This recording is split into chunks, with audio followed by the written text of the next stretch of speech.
بسم اللہ الرحمن الرحیم۔ السلام علیکم ورحمۃ اللہ وبرکاتہ۔ آج ہم سورہ اللہب جو کہ قرآن مجید کی 111ویں سورہ ہے اس کی تفسیر انشاءاللہ کریں گے۔ اگرچہ کہ ایک مختصر سی صورت ہے، اس کے اندر صرف 5 آیات ہیں، لیکن اس کے بارے میں اتنی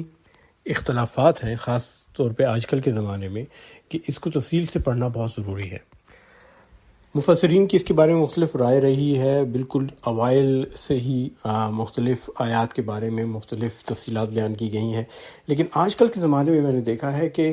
لوگ اس صورت کے بارے میں کافی بے چین رہتے ہیں۔ صورت میں بات کی گئی ہے ابو لہب کے بارے میں، جو ایک قریش کا سردار تھا، اور اس کو اللہ تعالیٰ نے سخت سزا کی ودیعت کی ہے کہ اس کو ایک بہت کڑی سزا ملنے والی ہے، اور ہمارے آج کل کے علماء اور مفسرین اس پر کافی معذرت خواہانہ رویہ رکھتے ہیں، کیونکہ اہل مغرب اور دوسرے لوگ جو اسلام پہ تنقید کرتے ہیں یا اسلام کے بارے میں تحقیق کرتے ہیں، وہ کہتے ہیں کہ ایک شخص کے بارے میں اتنے سخت الفاظ کیوں استعمال کیے گئے، اور ابو لہب اور اس کی بیوی کو اتنی سخت سزا کیوں کہی گئی۔ اور پھر سب سے بڑی بات یہ کہ قرآن کا پیغام تو قیامت تک کے لیے ہے، آنے والی تمام نسلوں کے لیے۔ تو ابو لہب اور اس کی بیوی تو مر چکے ہیں، ان کو سزا بھی مل گئی، چلیں اللہ تعالیٰ ان سے ناخوش تھا، سخت سزا دے دی۔ اب قرآن مجید میں اس صورت سے آنے والی نسلوں کو کیا پیغام دیا جا رہا ہے اور اس کا ہم سے کیا تعلق ہے؟ تو میں نے یہ دیکھا کہ اتنا معذرت خواہانہ رویہ لوگوں نے اپنا لیا اور اتنے دفاعی دلائل پیش کیے کہ کچھ لوگوں نے تو یہاں تک کہہ دیا کہ ابو لہب سے مراد ابو لہب نہیں ہے، اس سے مراد سارے قریش کے کافر ہیں، اور اس کے ہاتھوں سے مراد جو اللہ تعالیٰ نے کہا ہے کہ اس کے دونوں ہاتھ جو ہیں وہ ٹوٹ جائیں گے، اس سے مراد انہوں نے کہا جی کہ یہ فارس اور روم کی بادشاہتیں ہیں جو ختم ہو جائیں گی۔ تو میرے خیال میں اس قسم کی توجیحات پیش کرنا انتہائی غلط ہے۔ اللہ تعالیٰ نے سورہ لہب میں ابو لہب ایک شخص کے بارے میں بات کی ہے، اور اس پیغام کو اسی تناظر میں سمجھنا چاہیے، اور اس کو سمجھنا بہت آسان ہے۔ ہم اس صورت کو ایک دوسرے زاویے سے دیکھتے رہے ہیں، اور انشاءاللہ آج میں آپ کو سورہ ابو لہب کو اس تناظر میں دکھاؤں گا جو اس وقت کے مسلمانوں نے دیکھا، اور ایک دفعہ آپ اس کو اگر اس زاویے سے دیکھ لیں جو اس وقت کے مسلمانوں کے دور میں تھا، تو آپ کو سمجھ آ جائے گی کہ یہ صورت اتنی اہم کیوں ہے، اور اللہ تعالیٰ نے اسے ہمیشہ آنے والے مسلمانوں کے لیے ایک رہنمائی کا اصول کیوں بنایا ہے۔ یہاں ایک چھوٹی سی درخواست میں کروں گا کہ 2 چیزیں ہم مسلمانوں کو چاہیے کہ اپنے ذہن میں بٹھا لیں۔ ایک تو یہ کہ قرآن کا پیغام قیامت تک کے لیے ہے، تو اس میں بہت سی ایسی چیزیں ہیں جو 1400 سال پہلے لوگوں کو سمجھ میں نہیں آئیں اور آج کے زمانے میں ہمیں سمجھ آئی ہیں۔ مثلا سورہ طارق ہم نے اس کی تفسیر کی بہت تفصیل کے ساتھ، اس میں آپ نے دیکھا کہ اللہ تعالیٰ نے نیوٹرینو سٹارز اور پلسارز کی بات کی کہ کس طرح ان کے اندر سے پلسیٹنگ ویوز نکلتی ہیں اور دستک کی آواز آتی ہے ریسیپٹرز پہ، جو کہ ابھی کچھ عرصہ پہلے جا کے انسانوں نے معلوم کیا۔ اور اسی طرح اللہ تعالیٰ نے اس میں کہا کہ میں نے تمہیں تخلیق کیا ہے بین الصلب و ترائب، ریڑھ کی ہڈی اور پسلیوں کے درمیان سے، اور 1400 سال تک اس بات پہ لوگ مذاق اڑاتے رہے مسلمانوں کا کہ انسان کی تخلیق تو جو ہے وہ ٹیسٹیز اور اووریز سے ہوتی ہے، جو کہ ریڑھ کی ہڈی اور پسلیوں کے درمیان نہیں ہوتا، لیکن اب جا کے ایمبریولوجی کی سائنس نے بتایا کہ ٹیسٹیز اور اووریز ریڑھ کی ہڈی اور پسلیوں کے درمیان ڈیولپ ہوتے ہیں، اور اس کے بعد وہ اپنے جسم کے دوسرے مقامات پہ جا کے ٹھہرتے ہیں۔ تو بہت سی باتیں ایسی تھیں جن پہ 1400 سال تک مسلمانوں کا مذاق بھی اڑایا گیا اور سمجھ نہیں آئی، لیکن چونکہ قرآن کا پیغام قیامت تک کے لیے ہے، اس کی بہت سی چیزیں وقت کے ساتھ ساتھ سمجھ آئیں گی۔ تو آج مجھے اور آپ کو اگر کوئی چیز سمجھ نہیں آ رہی تو اس کا مطلب ہے کہ ہمارا علم محدود ہے، اگلے آنے والے زمانے میں اللہ تعالیٰ ان رازوں کو انشاءاللہ آشکار کر دے گا۔ دوسری چیز، اور انتہائی احترام کے ساتھ میں اپنے آپ کو 10 دفعہ کہتا ہوں اور پھر کسی اور کو 1 دفعہ کہتا ہوں کہ یہ ماننے میں کوئی حرج نہیں کہ مجھے کسی بات کا علم نہیں ہے۔ ہمارے ہاں ایک معاشرتی اور ایک روایتی تناظر بنا ہوا ہے کہ ہر بات کا علم ہونا چاہیے انسان کو، اور جس بات کا مجھے علم نہیں وہ بات یا غلط ہے یا ہے ہی نہیں، اور اسی لیے ہم بہت دور دور کی کوڑیاں ڈھونڈ کے لاتے ہیں اور ہم غلط توجیحات ڈھونڈ لیتے ہیں۔ اس لیے ہمیں یہ جاننا چاہیے کہ صرف اور صرف اللہ تعالیٰ کی ذات مکمل ہے اور ہر چیز کا علم رکھتی ہے، اس کے علاوہ تمام مخلوقات کا علم جو ہے ادھورا ہے۔ اور علم کی کمی کو من گھڑت باتوں سے پورا کرنے کی کوشش نہیں کرنی چاہیے۔ تو آئیے شروع کرتے ہیں سورہ اللہب۔ اعوذ باللہ من الشیطان الرجیم، بسم اللہ الرحمن الرحیم۔ تبت یدا ابی لہب و تب، ٹوٹ گئے ابو لہب کے ہاتھ اور نامراد ہو گیا وہ۔ اس آیت میں 3 چیزیں ہیں۔ پہلی چیز تو ہے لفظ تبت، یہ لفظ تباب سے نکلا ہے اور اس سے مراد ہے وقت گزرنے کے ساتھ ساتھ کسی چیز کا آہستہ آہستہ مگر لگاتار بگڑنا اور ٹوٹ کے ختم ہو جانا۔ اور یہاں اللہ تعالیٰ نے ماضی کا صیغہ استعمال کیا ہے، اور عربی زبان میں جب آپ مستقبل کی بات کرتے ہوئے ماضی کا صیغہ استعمال کریں تو اس کا مطلب یہ ہوتا ہے کہ کوئی ایسا معاملہ جو تقدیر میں لکھا جا چکا ہے اور ہو کے رہے گا۔ مثلا آپ سے کوئی کسی کام کا کہے تو آپ اس کو کہیں کہ سمجھو کہ یہ کام ہو گیا۔ جیسے ہم کہتے ہیں کہ مرنے کا ایک دن ٹھہر چکا ہے، یہ ماضی کا صیغہ ہے کہ پہلے سے ایک دن مقرر ہے مرنے کا، حالانکہ موت جو ہے وہ مستقبل میں واقع ہوتی ہے۔ تو ابو لہب کے بارے میں اللہ تعالیٰ کہتے ہیں کہ اس کے ہاتھ مقدر ہو چکے ہیں کہ ٹوٹ جائیں گے اور نامراد ہوگا۔ عربی زبان میں ہاتھ سے مراد صرف اور صرف ہاتھ ہی نہیں بلکہ اس سے مراد طاقت بھی ہے، اور دایاں ہاتھ جو ہے وہ عرب سمجھتے ہیں کہ کسی کے اوپر بھی حملہ کرنے کے لیے یا جارحانہ کارروائی کے لیے استعمال ہوتا ہے، اور بائیں ہاتھ کو سمجھا جاتا ہے کہ دفاع کے لیے استعمال ہوتا ہے، کیونکہ دائیں ہاتھ میں آپ تلوار پکڑتے ہیں اور بائیں ہاتھ میں آپ ڈھال پکڑتے ہیں۔ تو عربوں کے لیے جب یہ آیت نازل ہوئی تبت یدا ابی لہب و تب، تو اس کا یہ مطلب بھی تھا کہ ابو لہب نہ تو کسی کو مستقبل میں نقصان پہنچا سکے گا اور نہ ہی اپنا دفاع کر سکے گا۔ اب سوال یہ پیدا ہوتا ہے کہ یہ ابو لہب کون ہے اور اس کے بارے میں اتنے سخت الفاظ کیوں استعمال کیے جا رہے ہیں؟ تو آئیے آپ کو ملواتے ہیں اس شخصیت سے جس کا نام ہے ابو لہب۔ ان حضرت کا اصل نام ہے عبد العزیٰ۔ عزیٰ کفار مکہ کے ایک بت کا نام تھا، اور عبد العزیٰ کا مطلب ہے عزیٰ کا غلام۔ لیکن اس شخص کو ابو لہب اس لیے کہا جاتا تھا کہ اس کا رنگ بہت سرخ و سفید تھا۔ لہب کہتے ہیں آگ کے شعلے کو، اور ابو لہب کا مطلب ہے آگ کے شعلے کا باپ، یعنی اس کے چہرے پہ یوں لگتا تھا جیسے آگ کے شعلے جل رہے ہوں، اس قدر خوبصورت تھا وہ۔ اور اس کو عربی میں کنیت کہتے ہیں، یعنی پیار سے کوئی لقب دیا جائے کسی کو۔ رشتے میں یہ نبی پاک صلی اللہ علیہ وسلم کا چچا تھا۔ حضور اکرم صلی اللہ علیہ وسلم کے جو دادا تھے عبد المطلب،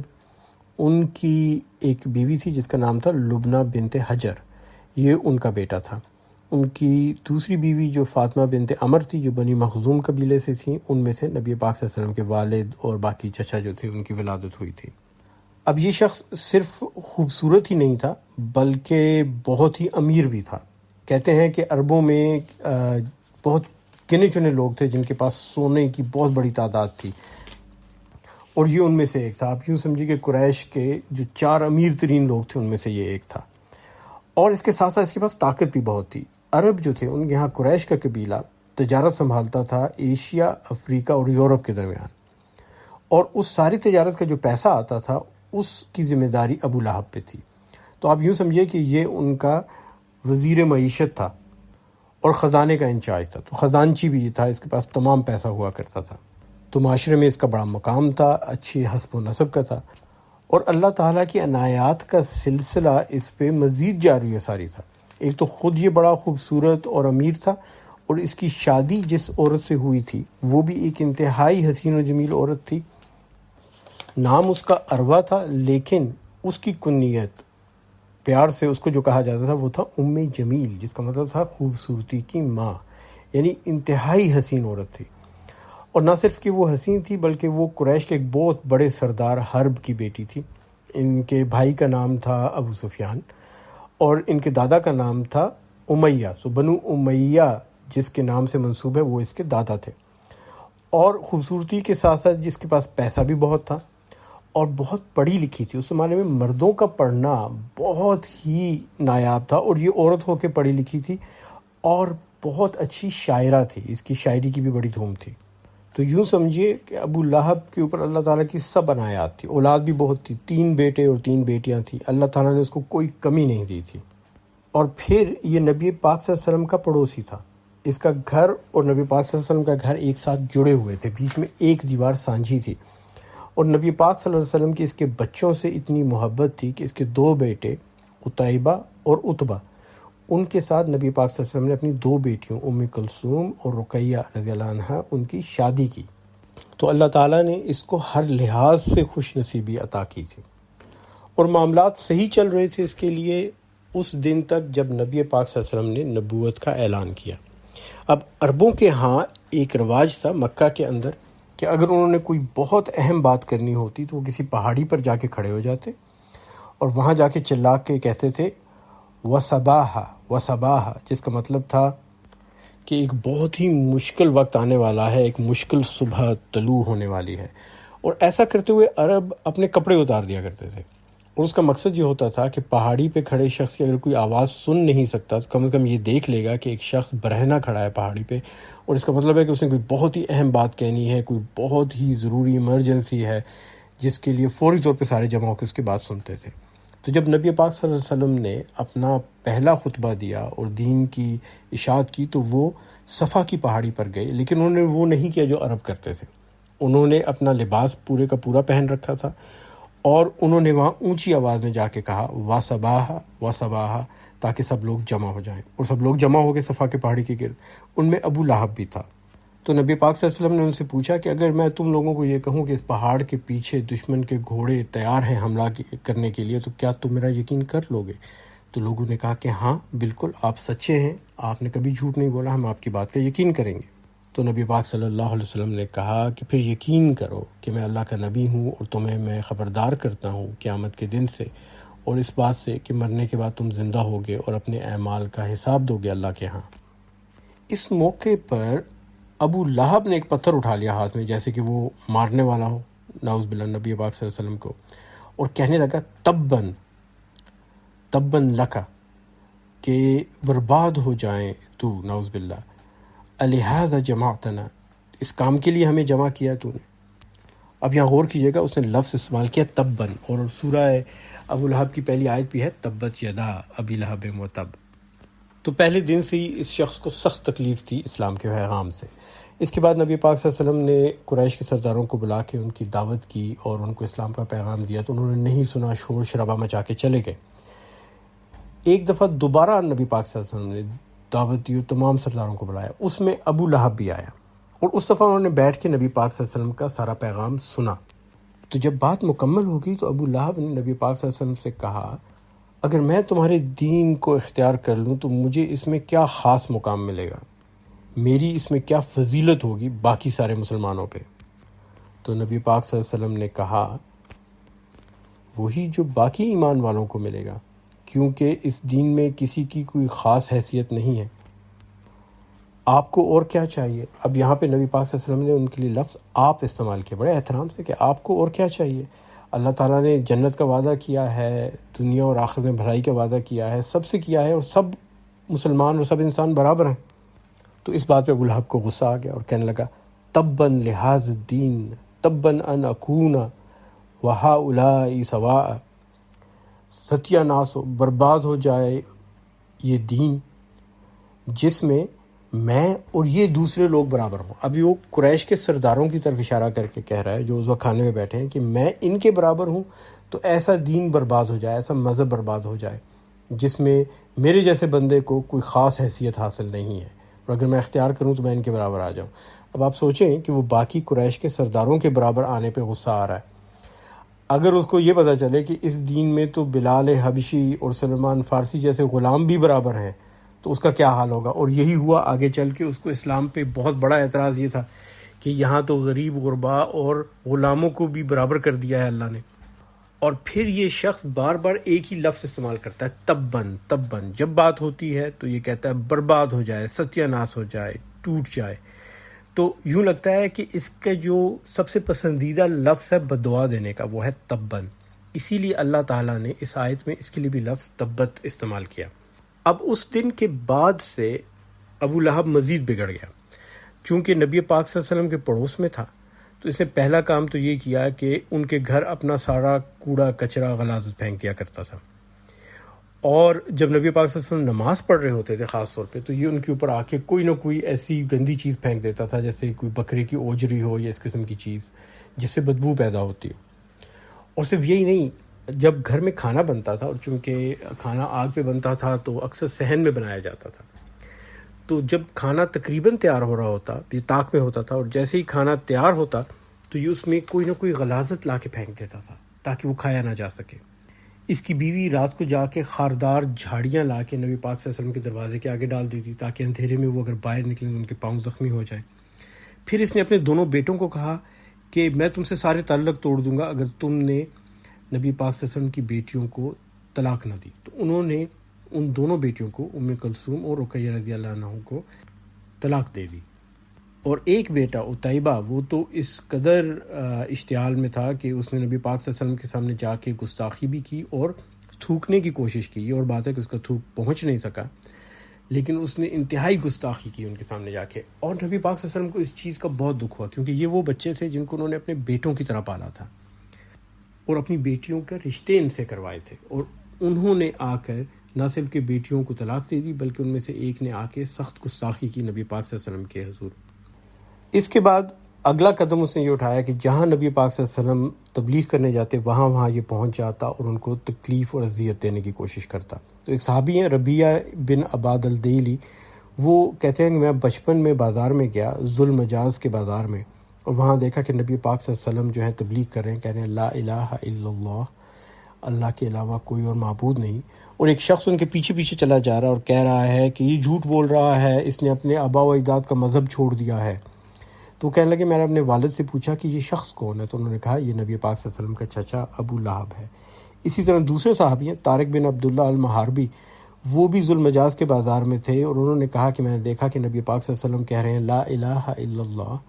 اور ابو لہب ان پہ پتھر پھینک رہا ہے اور ساتھ ساتھ کہہ رہا ہے کہ یہ جھوٹ بول رہا ہے، اس کی بات کا یقین نہ کرو۔ اور اس نے اتنے پتھر مارے کہ نبی پاک صلی اللہ علیہ وسلم کی جسم سے خون بہنا شروع ہوا، اور اتنا خون بہا کہ ان کی ایڑیوں تک خون آ گیا، جس طرح آپ کی جوتے بھر جاتے ہیں خون سے ایڑیوں تک۔ اور اس سے بڑھ کر اگر کوئی ضلالت اور گری ہوئی حرکت ہو سکتی ہے تو وہ ابو لہب نے کی اس کے بعد۔ ہم نے سورۃ 3 میں پڑھا تھا، اللہ تعالیٰ نے کہا لقد خلقنا الانسان فی احسن تقویم، انسان کو بہترین طریقے پہ اللہ نے پیدا کیا، اور یہ بہترین طریقہ کیا ہے کہ ہمارے اندر اللہ تعالیٰ نے ایمپتھی، ہمدلی کا جذبہ رکھا کہ ہم دوسرے کی تکلیف کو محسوس کر سکتے ہیں۔ بچہ دوسرے بچے کو روتا سنتا ہے تو رونا شروع کر دیتا ہے۔ اور پھر ہم نے یہ بات کی کہ اللہ تعالیٰ نے کہا کہ ثم رددناہ اسفل سافلین، پھر انسان کو اللہ نے رد کر دیا جب وہ اپنی اس فطرت سے ہٹ گیا اور ایپتھی آ گئی کہ دوسرے کی تکلیف کو محسوس نہیں کرنا۔ اور پھر اس سے اگلی جو حالت ہے ثم رددناہ اسفل سافلین میں، وہ جس میں نیچ سے نیچتر انسان ہو جاتا ہے، وہ ہے اینٹیپتھی، جہاں پر انسان دوسرے کی تکلیف پہ خوش ہوتا ہے۔ اور ابو لہب جو ہے اس کی زندہ مثال تھا اس زمانے میں۔ نبی پاک صلی اللہ علیہ وسلم کے 2 بیٹے پیدا ہونے کے کچھ عرصے بعد فوت ہو گئے، چھوٹے بچے۔ اور کسی بھی انسان کے گھر میں اگر کوئی موت واقع ہو جائے تو دوسرے انسان کا دل دکھنا چاہیے، اور یہ نبی پاک صلی اللہ علیہ وسلم کا چچا ہے، ان کا پڑوسی ہے، اور اس کو جب اس گھر میں سے رونے کی آواز آئی اور اس کو پتہ چلا کہ اس گھر میں ایک چھوٹا بچہ، شیرخوار بچہ فوت ہو گیا ہے، تو یہ باہر نکل کے خوشی سے ناچنے لگا اور اس نے خوب جشن منایا۔ اب آپ سوچیں کہ نبی پاک صلی اللہ علیہ وسلم کے دل پہ کیا گزر رہی ہے، بی بی خدیجہ کے دل پہ کیا گزر رہی ہے، گھر میں ایک بچہ ہے، اس کا جنازہ پڑا ہے، اور آپ کا پڑوسی جو آپ کا چچا ہے وہ باہر نکل کے خوشی کے نعرے لگا رہا ہے، اور نہ صرف کہ باہر وہ شور مچا رہا ہے خوشی سے، بلکہ وہاں سے بھاگتا ہوا گیا جہاں قریش کے سارے سردار بیٹھے تھے، انہوں نے جا کے کہنے لگا بطرہ محمد، کہ اب نبی پاک صلی اللہ علیہ وسلم کا نام آگے لے کے جانے والا کوئی نہیں ہوگا۔ اور اس کے بعد وہ اپنا تمام پیسہ اور تمام زور اس چیز پہ لگا رہا ہے کہ مسلمانوں کو تکلیف دی جائے، مسلمانوں کے اوپر ظلم کیا جائے اور اسلام کے پیغام کو روکا جائے۔ اس ساری صورتحال میں آیت نازل ہوتی ہے تبت یدا ابی لہب و تب، لیکن یہاں سے کہانی ایک بڑا اہم موڑ لیتی ہے۔ آیت تو نازل ہو گئی کہ ابو لہب کے ہاتھ ٹوٹ جائیں، اور ٹوٹ گئے، اللہ نے کہا ہو گیا، فیصلہ ہو گیا، لیکن ہوا کچھ نہیں۔ اگلے 1 2 3 4 5 6 7 سال تک کچھ نہیں ہوا، اور 7 سال تک ابو لہب اور اس کی بیوی مسلمانوں کے سینے پہ مونگ ڈلتے رہے، ان کا مذاق اڑاتے رہے۔ ابو لہب باہر نکلتا تھا سب لوگوں کے درمیان اور اپنے ہاتھوں کو دیکھ کے اپنے ہاتھوں سے بات کرتا، کہتا تھا تبن لکما، تم تباہ ہو جاؤ، اور پھر کہتا ما ارا فی کن شیئا، مجھے تو کچھ نظر نہیں آ رہا تم دونوں میں خراب، مما یقول محمد، جس بارے میں محمد صلی اللہ علیہ وسلم نے بات کی، اور وہ مذاق اڑاتا قرآن کی آیت کا اور سورہ لہب کا، اور کہتا کہ کیسے ہے یہ دین سچا جب ان کے خدا نے کہہ دیا کہ میرے ہاتھ ٹوٹ گئے اور ٹوٹ جائیں تو میرے ہاتھ تو ٹھیک ہے، مجھے تو اس میں کوئی مسئلہ نظر نہیں آتا، اور مسلمانوں کے آگے جا کے بھی کہتا، کافروں کے آگے بھی کہتا، اور 7 سال تک یہ بات وہ بھی کہتا رہا، اس کی بیوی بھی مذاق اڑاتی رہی کہ ہم تو بالکل ٹھیک ہیں، ہم تو پہلے سے بھی زیادہ امیر ہیں، پہلے سے بھی زیادہ صحت مند ہیں، پہلے سے بھی زیادہ خوبصورت ہیں، ہماری طاقت میں اضافہ ہو رہا ہے۔ تو کہاں ہے وہ عذاب جس کا اللہ نے ہم سے وعدہ کیا؟ اور یہ ہے وہ پیغام جو سورہ لہب میں ہے، جس کو ہم اکثر سمجھ نہیں پاتے، اور ہم بہانے ڈھونڈتے ہیں اس کو جسٹیفائی کرنے کے کہ اللہ تعالیٰ نے اتنی سختی کیوں کی۔ اصل میں سورہ لہب مسلمانوں کے صبر کا امتحان تھا۔ اپنے آپ کو ان مسلمانوں کی جگہ رکھ کے سوچئے کہ آپ کے پاس ایک صورت ہے جس میں اللہ نے وعدہ کیا ہے تباہی کا ابو لہب اور اس کی بیوی کے لیے، اور 7 سال ہو چکے ہیں اور وہ روزانہ کھڑے ہو کے سورت کا مذاق اڑاتے ہیں، لیکن کوئی تباہی بربادی نظر نہیں آ رہی۔ تو یہ ان کا امتحان تو بعد میں ہے، سب سے پہلے ہمارا امتحان ہے، اور یہی سبق ہے سورہ لہب میں کہ اللہ تعالیٰ کہتا ہے کہ جب تم پہ مشکلات آئیں گی، جب تم پہ ظلم ہوگا، مسلمانوں کے اوپر عرصہ حیات تنگ کیا جائے گا، تو کافر بظاہر بڑے کامیاب نظر آئیں گے۔ اللہ تعالیٰ تو کہتا ہے میں ان کا حساب لوں گا دنیا میں بھی اور آخرت میں بھی، لیکن تم بیٹھ کے دیکھو گے تو تمہیں بالکل ٹھیک نظر آئیں گے۔ لیکن ہو کیا رہا ہے؟ اللہ کی لاٹھی بے آواز ہے، ایک سلسلہ شروع ہو چکا ہے سزا کا، جو متواتر بتدریج آہستہ آہستہ بڑھتا جا رہا ہے، اور آخر کار ایک خاص وقت کے بعد ظاہر ہوگا۔ اور ایسا کیوں ہے؟ کیونکہ اللہ تعالیٰ موقع دیتا ہے لوگوں کو اس بات کا کہ وہ اپنے گناہوں پہ معافی مانگ کے سیدھا رستہ اختیار کر لیں۔ لیکن ابو لہب نے ایسا نہیں کیا۔ ابو لہب کو ایک اس قسم کا انفیکشن ہو گیا، ایک ایسا مرض اس کے اندر آ گیا جو آہستہ آہستہ سالوں سال بڑھتا رہا، اور یہ متعدی مرض تھا، ایسا مرض جو ایک انسان سے دوسرے انسان میں پھیل جاتا ہے۔ اس بارے میں مفسرین کی بہت سی آراء ہیں، لیکن میں یہی کہوں گا کہ ہم نہیں جانتے وہ کیا مرض تھا۔ ہمیں صرف یہ پتہ ہے کہ یہ مرض آہستہ آہستہ بڑھتا رہا، بظاہر نظر نہیں آ رہا تھا۔ کئی ایسے مرض ہوتے ہیں، مثلاً کوڑ کا مرض ہے، برس ہے، یہ آہستہ آہستہ بڑھتا ہے، اس میں 6 7 10 15 20 سال بھی لگ سکتے ہیں، وہ بظاہر نظر نہیں آتا، اور انسان بالکل صحیح صحت مندانہ زندگی گزار رہا ہوتا ہے بظاہر، لیکن اندر اندر یہ مرض بڑھتا رہتا ہے۔ تو اسی قسم کے ایک مرض میں ابو لہب مبتلا ہو گیا۔ اللہ تعالیٰ تو جانتا تھا کہ اس مرض کا کوئی علاج نہیں ہے، اور یہ چند سالوں کے بعد اس کے ہاتھوں کو، اس کے جسم کو ختم کر دے گا، لیکن وہ اپنی طغیانی میں، اپنی سرکشی میں بڑھے جا رہا تھا۔ مسلمانوں کو، نبی پاک صلی اللہ علیہ وسلم کے سارے خاندان کو سخت سے سخت تکلیف دی گئی، اور ایک دن ایسا آیا جب سارے بنو ہاشم کو اٹھا کر مکہ سے باہر ایک گھاٹی میں بند کر دیا گیا جس کا نام تھا شعب ابی طالب، اور اس پورے خاندان میں ایک شخص ایسا تھا جو اس گھاٹی میں نہیں گیا، وہ تھا ابو لہب، ان کا چچا۔ باقی سارے چچا، ان کی ساری اولاد، سارے کا سارا خاندان اس گھاٹی میں بند تھے، اور ان کا کھانا پینا ہر طرف سے روک دیا گیا۔ اب ابو لہب نہ صرف کہ ان کے ساتھ سزا میں نہیں شامل تھا، بلکہ ان کو سزا دینے میں پیش تھا۔ اگر باہر سے کوئی تاجر آتے تھے چیزیں بیچنے کے لیے، تو ابو لہب ان سے رابطہ کر کے کہتا تھا کہ جب تم میرے خاندان کے لوگوں کے پاس جاؤ گے شعب ابی طالب میں، تو وہاں پر قیمت بڑھا کے پیش کرنا۔ تو اگر ایک چاندی کے سکے کی کوئی چیز ہے کھانے کی، تو اس کو 100 چاندی کے سکے کر کے دینا، اتنی قیمت دو کہ وہ خرید نہ سکیں، اور تم جتنی قیمت بڑھاؤ گے اور وہ خرید نہیں سکیں گے، وہ میں تمہیں ادا کروں گا۔ تو آپ سوچئے کہ وہاں بچے بھوکے ہیں، عورتیں بھوکی ہیں، مرد بوڑھے بھوکے ہیں، اور کوئی باہر سے تاجر آتا ہے، کیونکہ مکے کے تاجر تو کچھ بیچ نہیں رہے،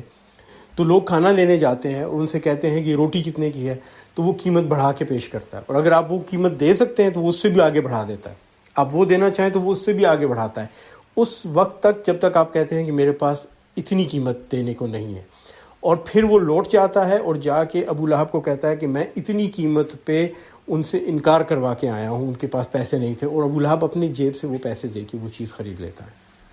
اس طرح اس نے پورا انتظام کر دیا کہ مسلمان اور نبی پاک صلی اللہ علیہ وسلم کا پورا خاندان، جو کہ اس کا اپنا خاندان تھا، وہ بھوکے پیاسے مر جائیں اس گھاٹی میں. وقت گزرتا رہا، نبی پاک صلی اللہ علیہ وسلم اور باقی مسلمانوں نے مکہ سے ہجرت کی، مدینہ چلے گئے، اور مدینہ جا کے ابھی 1 سال بھی نہیں ہوا تھا کہ غزوہ بدر ہوا. قریش کے بڑے بڑے سردار گئے اس میں لڑنے کے لیے، بہت بڑی فوج لے کر، اور مسلمانوں کے پاس گنے چنے اسلحے تھے. اب اس موقع پر لڑنے کے لیے ابو لہب نہیں گیا، کیونکہ ابو لہب کی ایک اور خصلت تھی کہ وہ بہت بزدل تھا. تو جب مدینے کے سردار لڑنے جا رہے تھے اور ابو لہب کو کہا کہ آؤ تم بھی ہمارے ساتھ بدر میں لڑو، تو اس نے کہا کہ نہیں، میں نہیں جاؤں گا، میری جگہ ایک شخص ہے عاص بن ہشام، وہ جائے گا اور وہ لڑے گا. اب عاص بن ہشام کو اس نے 4000 درہم کا قرضہ دیا تھا، اور عاص بن ہشام کے پاس پیسے نہیں تھے لوٹانے کے. تو اس نے اس کو اس بات پہ بلیک میل کیا کہ تم پیسے نہیں دے سکتے تو جا کے لڑو، میں تمہارا قرضہ معاف کروں گا، ورنہ مجھے قرضہ ادا کرو. اب عاص بن ہشام مجبوراً لڑنے گیا اور غزوہ بدر میں جا کے مارا گیا. اس کے پاس اطلاع آئی ابو لہب کے پاس کہ غزوہ بدر میں قریش کی فوج کو شدید ترین شکست ہوئی ہے، یہاں تک کہ لوگوں نے آ کے اس کو یہ بھی بتایا کہ وہاں پر انہوں نے دیکھا کہ مسلمانوں کے پاس تو اتنا اسلحہ نہیں، لیکن آسمان سے گھوڑوں پہ سوار کچھ ایسے سپاہ اتر رہے ہیں جن کے ہاتھوں میں تلواریں ہیں، اور وہ قریش کے فوجیوں کو مارے جا رہے ہیں. تو اس کو یہ بھی پتہ چل گیا کہ اللہ تعالیٰ نے غیبی مدد بھیجی. اس نے پھر بھی اللہ سے معافی نہیں مانگی، پھر بھی دین قبول نہیں کیا، اور غزوہ بدر کے 7 دن کے بعد اس کی موت واقع ہوئی. اور موت ایسے واقع ہوئی کہ وہ جو اس کی جسم کے اندر انفیکشن پھیل رہا تھا وہ باہر آ گیا، اور اس کی جسم پہ پھوڑے بن گئے، اور کوئی اس کو ہاتھ نہیں لگانا چاہتا تھا اس ڈر سے کہ ان کو بھی وہ مرض نہ لگ جائے. تو دوسری آیت میں اللہ تعالیٰ نے اس کا ذکر کیا ہے، ما اغنا عنہ مالہ وما کسب، اس کا مال اور جو کچھ اس نے کمایا وہ اس کے کسی کام نہ آیا. ما کا مطلب ہے بالکل نہیں، ورنہ عربی میں کہا جاتا ہے لم یغنی عنہ مالہ وما کسب، کہ اس کے کام نہ آیا، لیکن ما اغنا کا مطلب ہے ہرگز کام نہ آیا. اب آپ جانتے ہیں کہ یہ شخص بہت امیر تھا، اتنا امیر تھا کہ اس کے پاس 7 کلو سے زیادہ سونا تو ہر وقت موجود رہتا تھا، کہ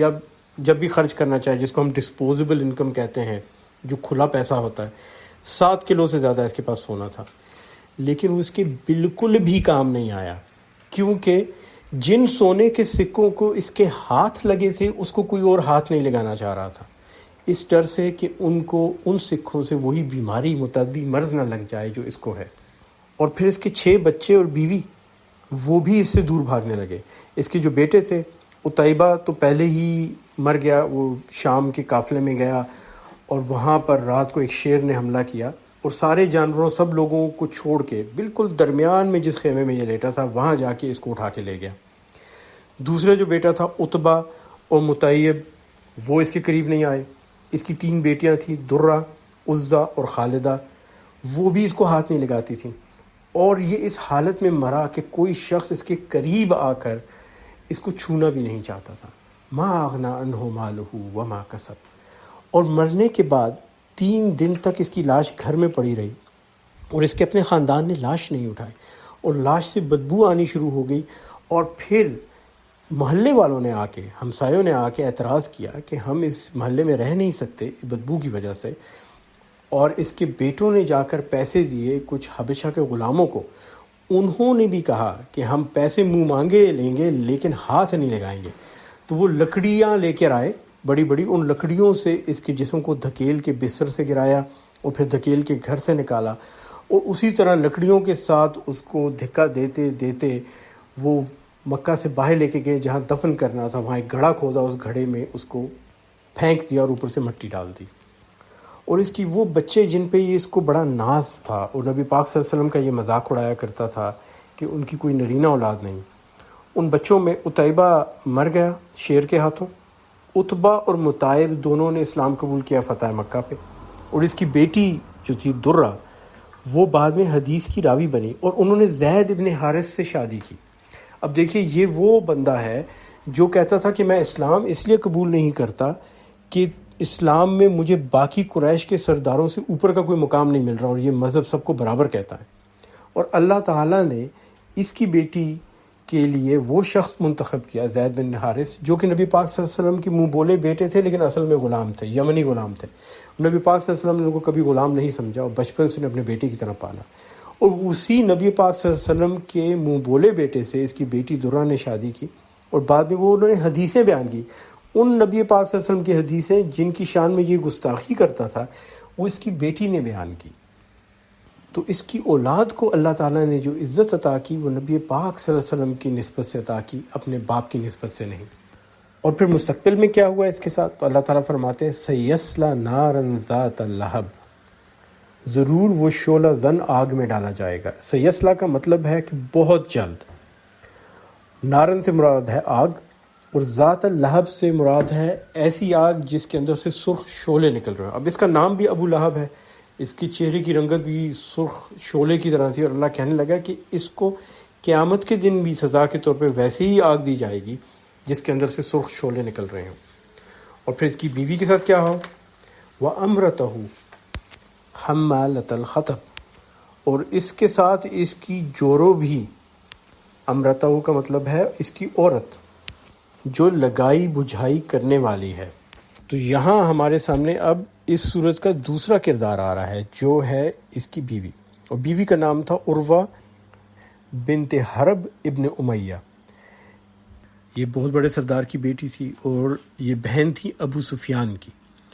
اور خوبصورتی کی انتہا تھی کہ اس کو ام جمیل کہا جاتا تھا،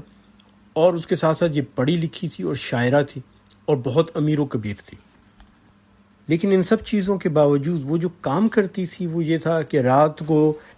کانٹوں والی جھاڑیاں لا کر نبی پاک صلی اللہ علیہ وسلم کے دروازے کے آگے بچھا دینی تاکہ ان کے پاؤں زخمی ہو یا ان کے گھر آنے جانے والوں کے پاؤں زخمی ہو۔ اس کے علاوہ ہر جگہ جا کر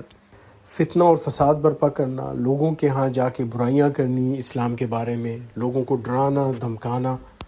اور عربی زبان میں حطب سے مراد جھاڑیاں بھی ہے، ایسی لکڑی بھی ہے جسے آگ لگائی جائے، اور عربی زبان میں لگائی بجھائی والی باتیں کرنے کو بھی حطب کہا جاتا ہے۔ اب جب یہ آیت نازل ہوئی اور عروہ ام جمیل نے یہ آیت سنی تو اس کا غصے سے برا حال ہو گیا، اور اس کے غصہ کرنے کی ایک بڑی وجہ یہ تھی کہ عربوں کے ہاں رواج یہ تھا کہ کوئی غریب خاتون یا کوئی کنیز یا باندی ہو جو ہوتی تھی اس کے ذمہ یہ کام لگایا جاتا تھا کہ وہ جا کر آگ جلانے کے لیے لکڑیاں جمع کر کے لائے۔ تو جب اس نے یہ آیت سنی تو اس نے اس بات پہ غور نہیں کیا کہ رات کو خود جا کے خاردار جھاڑیاں پھینکتی ہے اور لگائی بجھائی کرتی ہے، اور اس لیے اس کو کہا گیا ہے حمالۃ الحطب۔ اس نے فوری طور پر یہ معنی اخذ کیا کہ مجھے یہ کہا جا رہا ہے کہ میری حیثیت کسی غلام کنیز باندھی کے جیسی ہے۔ اب دونوں میاں بیوی کو زوم بہت تھا، خوبصورت بھی تھے، پیسہ بھی تھا، سٹیٹس بھی تھا، معاشرے میں بڑا مقام تھا، ان سے یہ بات برداشت نہیں ہوتی تھی۔ ابو لہب بھی اسلام میں اس لیے نہیں آنا چاہ رہا تھا کہ نبی پاک صلی اللہ علیہ وسلم اسے کوئی خاص مقام نہیں دے رہے تھے، اور کہتے تھے کہ سب انسان برابر ہیں اللہ کے ہاں۔ اور جب اس نے یہ سنا حمالۃ الحطب تو یہ تو غصے میں آگ بگولا ہو گئی کہ میں اتنی بڑی شہزادی، قریش کے سردار کی بیٹی، اور میرے بارے میں یہ کہا جائے کہ میں ایک باندی کی طرح ہوں جو لکڑیاں جمع کرتی ہے، تو یہ بالکل غصے میں آپے سے باہر ہو گئی، اور اس نے دیکھا کہ کوئی چیز ایسی ملے جس سے یہ نبی پاک صلی اللہ علیہ وسلم کو زخمی کر سکے، اور اسے کچھ نہ ملا تو گھر میں جس طرح لنگری ہوتی ہے اس میں موصل ہوتا ہے کوٹنے کے لیے پتھر کا، تو اس نے وہ اٹھا لیا، اور غصے میں یہ سیدھی نکلی نبی پاک صلی اللہ علیہ وسلم کی تلاش میں۔ اب نبی پاک صلی اللہ علیہ وسلم حضرت ابوبکر کے ساتھ بیٹھے ہوئے تھے، اور یہ سامنے سے آ رہی تھی غصے میں لال بھبوکی ہو کے۔ حضرت ابوبکر رضی اللہ تعالیٰ عنہ نے نبی پاک صلی اللہ علیہ وسلم کو کہا کہ یہ بہت غصے میں آ رہی ہے اور ہاتھ میں اس نے کچھ اٹھایا ہے، یہ آ کے آپ کی شان میں کوئی گستاخی کرے گی۔ تو نبی پاک صلی اللہ علیہ وسلم نے کہا کہ نہیں، یہ مجھے نہیں دیکھ پائے گی، اور ایسا ہی ہوا۔ یہ آئی اور ہاتھ میں اس نے وہ پتھر اٹھایا تھا موصل لنگری کا، اور کہنے لگی کہ میں اس پتھر سے ان ہونٹوں کو، اس منہ کو زخمی کروں گی نعوذ باللہ جس نے میرے بارے میں ایسی آیتیں بولی۔ اور حضرت ابوبکر کے سامنے کھڑے ہو کے کہنے لگی کہاں ہے محمد صلی اللہ علیہ وسلم، اور نبی پاک صلی اللہ علیہ وسلم بالکل ساتھ بیٹھے، اس کو نظر نہیں آ رہے، اور کہنے لگی میں نے جوابی شعر کہے ہیں اس آیت اور سورت کے مقابلے میں، اور اس نے جوابی شعر پڑھے مزمم الکلینا، کہ مزمم سے ہم تنگ آ چکے ہیں، تھک چکے ہیں، ودینہ ابینا، اور اس کے دین کو ہم جھٹلاتے ہیں، وَحُکْمَهُ أَسِینَا، اور اس کے حکم کو ہم نہیں مانتے۔ اب اپنی طرف سے تو اس نے بڑی سخت بات کی، اس نے نبی پاک صلی اللہ علیہ وسلم کے نام کی جگہ، محمد کی جگہ مزمم کا لفظ استعمال کیا، یعنی نام کو بگاڑنے کی کوشش کی۔ لیکن غصے میں اس کو نبی پاک صلی اللہ علیہ وسلم نظر بھی نہیں آئے، اور یہ پڑھ کے شعر وہ واپس چلی گئی۔ تو نبی پاک صلی اللہ علیہ وسلم نے مسکرایا اور فرمانے لگے کہ یہ تو کسی شخص مزمم کے بارے میں بات کر کے گئی ہے۔ اور یہاں نبی پاک صلی اللہ علیہ وسلم کا حصے مزاح بھی نظر آتا ہے اور برداشت بھی نظر آتی ہے کہ کوئی شخص آپ کے سامنے کھڑے ہو کے انتہائی برے الفاظ کہہ کے جائے اور آپ ان سے درگزر کر دیں۔ لیکن کمال یہ ہے کہ اس کو نبی پاک صلی اللہ علیہ وسلم نظر کیوں نہیں آئے۔ اور میں نے اس کے بارے میں میڈیکل لٹریچر دیکھا ہے، اور میڈیکل لٹریچر میں مجھے ایک چیز ملی ہے جس کو کہتے ہیں ہسٹیریکل بلائنڈنس، ہسٹیریا میں اندھا پن۔ یہ ایک نفسیاتی مرض ہے، سائیکوجینک فنکشنل ویژول لاس اسے آپ کہہ سکتے ہیں، اور یہ کنورژن ویژول سمٹمز کا ایک حصہ ہے کہ جس میں آپ غصے میں ہوں تو آپ کے ذہن کے اندر اس قسم کے کیمیکل نکلتے ہیں کہ ان سے آپ کے دیکھنے کی صلاحیت متاثر ہو جاتی ہے۔ دیکھنے کی صلاحیت محدود ہو کر بالکل درمیان میں ٹک جاتی ہے، جس کو ٹنل ویژن کہتے ہیں۔ تو ویژول فیلڈز نیرو ہو جاتی ہیں، سینٹرل ویژن ہو جاتی ہے، اور جب تک آپ غصے کی حالت میں رہتے ہیں آپ کے اوپر یہ کیفیت طاری رہتی ہے۔ آپ کبھی غور کیجئے گا کہ اگر کبھی آپ کو غصہ ہو یا آئندہ ہو تو اس میں بھی آپ کو سامنے نظر آنے والی چیزوں کی تفصیلات نظر نہیں آئیں گی، آپ کو بالکل درمیان میں جہاں آپ کی نظر ٹکی ہے وہاں پہ چیز نظر آ رہی ہوگی، اور ارد گرد کی ساری چیزیں دھندلا جائیں گی۔ تو اللہ تعالیٰ نے اس پہ وہ کیفیت طاری کر دی جس کے اندر یہ دیکھنے کی صلاحیت سے محروم ہو گئی۔ بالفاظ دیگر غصے میں سچ مچ اندھی ہو گئی۔ اور اگلی آیت میں اللہ تعالیٰ فرماتے ہیں فی جیدہا حبل من مسد، اور اس کی گردن میں بٹی ہوئی رسی ہوگی۔ اب سچ پوچھیں تو مجھے اس آیت کی بڑے عرصے تک سمجھ نہیں آئی، اور میں نے بہت سارے مفسرین کو پڑھا، اور ان میں قتادہ، حسن بصری اور سعید بن المسیب جو ہیں انہوں نے بڑی اچھی بات کی۔ پہلی بات تو یہ کی کہ جید جو ہے نا وہ عربی میں اس گردن کو کہتے ہیں جس میں زیور پہنا ہو، تو فی جیدہا سے مراد ہے اس کی وہ گردن جو زیور سے مزین رہتی ہے۔ اور مفسرین کا کہنا ہے کہ اس کے پاس اس زمانے کا سب سے بیش قیمت اور مہنگا ترین ہار تھا جو یہ اپنے گلے میں پہنے رکھتی تھی۔ جس طرح آج کل کے زمانے میں بھی کچھ بڑے مشہور و معروف ہار ہیں، مثلا نپولین نے ایک ہیروں کا ہار اپنی دوسری بیوی کو دیا تھا، میری لوئیز کو، بیٹے کی پیدائش پہ۔ اس میں 234 ہیرے ہیں اور بہت ہی خوبصورت کلر لیس ڈائمنڈز ہیں، اور 263 کیرات اس کی ٹوٹل ویٹ ہے۔ اسی طرح آج کل کے زمانے میں اگر آپ پوچھیں مشہور و معروف ہاروں کا تو الزبتھ ٹیلر کو اس کے خاوند رچرڈ برٹن نے ایک ڈائمنڈ کا ہار دیا تھا جس میں 70 کیرات کا ہیرا لگا تھا۔ اور ایک اور بڑا مشہور و معروف ہار ہے لا انکمپیریبل ڈائمنڈ نیکلس، اس میں 637 کیرات کے ہیرے ہیں، اور اس میں ایک ہیرا 407 کیرات کا ہے۔ تو جیسے آج کل کے زمانے میں یہ مشہور و معروف ہار ہے نا، اس زمانے میں دنیا کے مہنگے ترین ہاروں میں سے ایک ہار ایسا تھا جو اس کے پاس تھا اور یہ پہنا کرتی تھی، اور اس ہار کو اپنے ہاتھ میں پکڑ کر یہ قسم کھایا کرتی تھی، وہ کہتی تھی کہ مجھے لات اور عزا کی قسم ہے، یہ دونوں بت تھے لات اور عزا، کہ میں اس ہار کو بیچ کے ایک ایک پیسہ جو ہے نبی پاک صلی اللہ علیہ وسلم کی دشمنی میں استعمال کروں گی۔ تو عربی زبان میں کہا کرتی تھی لا انفقونہ علی عداوت محمد، کہ میں نبی پاک صلی اللہ علیہ وسلم کی عداوت و دشمنی میں اس کو بیچ دوں گی۔ اور اللہ تعالیٰ نے اس آیت میں کہا کہ نہیں، فی جیدہا حبل من مسد، یہ تو ایک رسی پڑی ہے تمہارے گردن میں جس کا تمہیں کوئی فائدہ نہیں ہوگا، اور نہ ہی اس سے تم اسلام کا رستہ روک سکو گی۔ اور ایسا ہی ہوا، اسلام بڑھتا گیا، اسلام پورے عرب میں پھیل گیا، اور اس کے اپنے بچوں نے، اس کے بیٹوں نے اور بیٹیوں نے اسلام قبول کر لیا، اور بعد میں اسلام کے لیے بہت سی خدمات سر انجام دیں، اور وہ قیمتی ہار نہ تو اس کے کسی کام آیا اور نہ ہی اسے بیچ کے اسلام کا رستہ روک سکی۔ لیکن اب یہاں سوال یہ پیدا ہوتا ہے کہ آخر 7 سال کا لمبا عرصہ کیوں گزرا؟ اللہ تعالیٰ چاہتا تو انہیں فوری طور پر سزا دے سکتا تھا، تو اتنا لمبا عرصہ کیوں گزرا؟ اور اس کے لیے آپ اس سورت سے پچھلی آیت کو پڑھیے، سورہ النصر، اس کی آخری آیت ہے انہو کان توابا، بے شک اللہ تعالیٰ بہت بڑا توبہ قبول کرنے والا ہے، ہر وقت توبہ قبول کرنے والا ہے۔ اور قرآن مجید کی ہر آیت کا آخر اگلی آیت کے شروع سے منسلک ہے۔ تو جب آپ قرآن پڑھتے ہیں تو آپ پڑھتے ہیں انہ کان توابا، اور اس کے بعد آپ پڑھتے ہیں تبت یدا ابی لہب وتب، تو واضح ہو جاتا ہے کہ اللہ تعالیٰ نے 7 سال کا عرصہ ام جمیل اور ابو لہب کو اس لیے دیا کہ وہ شاید اپنی باتوں پہ، اپنے کام پہ پچھتائیں اور اپنی غلطیوں پہ ندامت کا اظہار کریں اور اسلام قبول کر لیں۔ یہاں کچھ مفسرین سے میں بڑے احترام کے ساتھ اختلاف کروں گا کہ لوگوں کا کہنا ہے جی کہ چونکہ سورہ لہب نازل ہو چکی تھی تو اب ان کی واپسی کا کوئی رستہ نہیں تھا۔ نہیں، ہم جانتے ہیں کہ نبی پاک صلی اللہ علیہ وسلم کی حدیث میں اللہ تعالیٰ نے یہ فرمایا ہے کہ ہر انسان کے لیے اعلیٰ ترین جنت میں محل ہے۔ تو ابو لہب اور اس کی بیوی کے لیے بھی صرف جنت میں نہیں، جنت کے اعلیٰ ترین درجے میں ایک ایک محل تھا، اسی امید پہ کہ شاید وہ اپنی غلطی کا احساس کریں، معافی مانگیں اور اللہ تعالیٰ ان کی بخشش کر کے انہیں انعام و اکرام دے دے۔ اب یہاں پہ یہ کہا جا سکتا ہے جی کہ بیماری تو اس کو لگ گئی ابو لہب کو، اگر وہ آخری 7 دنوں میں معافی مانگ بھی لیتا تو بیماری سے مر تو جانا تھا،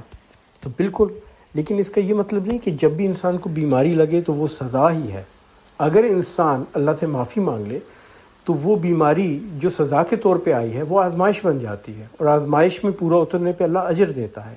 بیماری کی تکلیف کے بدلے میں آپ کے گناہ معاف ہوتے ہیں اور نیکیوں میں اضافہ ہوتا ہے۔ تو ابو لہب کے پاس یہ گنجائش تھی 7 سال تک، اور ان 7 دنوں میں بھی جو غزوہ بدر کے بعد تھے، جب اس کو نظر آ گیا کہ بدر میں فرشتے اترے اور انہوں نے شکست دی قریش کو، وہ معافی مانگتا تو اللہ تعالیٰ اس کو معاف کر دیتے، اس کی بیماری کو سزا سے آزمائش میں بدل دیا جاتا۔ اور پھر یہ کہنا کہ چونکہ سورہ لہب نازل ہو چکی تھی تو اس میں تو اس کی